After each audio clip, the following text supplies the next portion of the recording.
Konnichiwa, y'all, and welcome to the Mr. Maple Show. Go ahead and hit that subscribe button. Nobody's bringing it to you like the Mr. Maple Show. Guys, we're flying around getting gardening content all over the United States. We're here at Buchholz and Buchholz Nursery with Talon Buchholz's very first introduction, Acer palmatum fairy hair. This is actually the very first graft. We're going to show you both the first grafts off the original fairy hair. Now, Talon sold the original fairy hair to a hockey player in New Jersey. They're actually smaller than these two. These are the two biggest fairy hair in existence in the world today. Crazy looking plant. Fairy hair has this elongated, stringy-like growth. It almost looks like a pine tree. This doesn't look like an Acer palmatum. It gives you conifer vibes here. It's so crazy. In the fall, this thing glows with oranges to yellows to reds. I've had reds some years in this. It is an incredible looking plant and so unique. Now, Talon Buchholz found this as a chance seedling off the cultivar Scolopendrifolium. And he lined out a flat, and he said, you know, he didn't want like putting in a whole lot of seeds in each flat, but in the same flat with this one was Acer palmatum Red Cloud. And those were his two very first cultivar selections he ever made, was from that Scolopendrifolium finding from the seedling of fairy hair and Red Cloud. And those two couldn't be further from different. Red Cloud being a red linerlobum that's upright, this one being a green linerlobum. And that means it's got that strap-like foliage, but it's so strap-like, it's so stringy. It is the most thread-like leaves on any Japanese maple.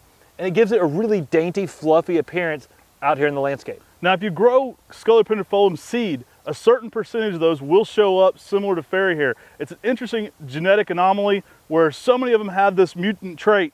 It makes it really funky.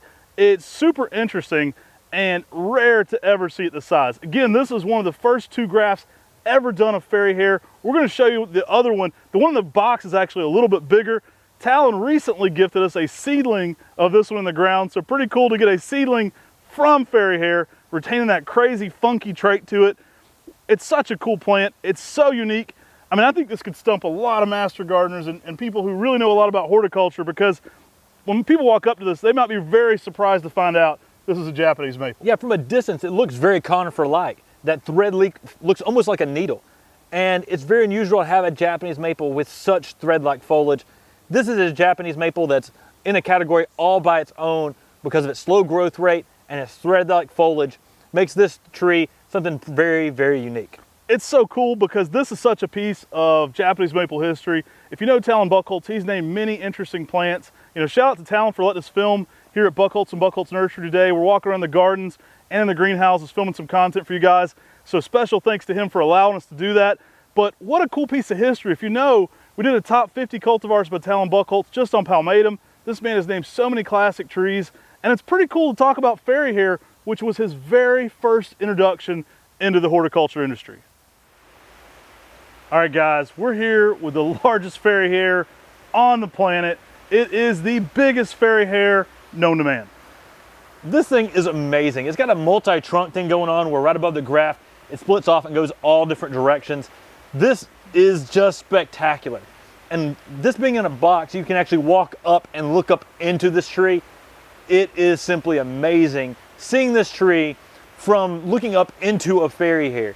I mean, you just get this amazing open airiness with these pine-like needle-looking things with that thread leaf on fairy hair. Looking up into this tree is simply amazing. It has this open, airy-like feel to it with this multi-trunk thing going on. This fairy hair is an amazing specimen right here in this container. Yeah, this one's actually the biggest one. We just showed you the one in the garden. Both of these are the first two grafts ever taken off fairy hair. He did sell the original one, but they're not quite this big. This is actually the largest specimen known to man. It is incredible to see it this size, sometimes even seeding. Really cool to see, and what a cool piece of horticulture history. The two largest fairy hair on the entire planet here on the Mr. Maple Show. Guys, I hope you've enjoyed our look at Acer palmatum fairy hair. You've now seen some of the biggest fairy hairs in the world here at Buchholz and Buchholz Nursery. If you like this kind of thing, make sure to sign up for our show here. You can subscribe by ringing that bell or hit subscribe. That's a way to get notified every single time we put out new content on the Mr. Maple Show. We love bringing you historic pieces of horticulture, Japanese maple related content, and daily garden advice. And if you love these videos, you should also love our podcasts. Find us on your favorite podcast platform. We put out weekly podcasts and tons of Japanese maple related content with interviews and great gardening advice as well. If on MrMaple.com, we add 10 new plants every Tuesday.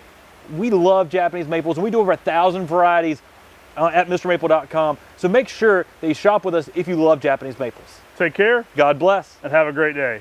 I mean, the name is a perfect fit, fairy hair. It's so thread-like, it looks like what you'd find hairs on a fairy. That doesn't make any sense. That's not even a good...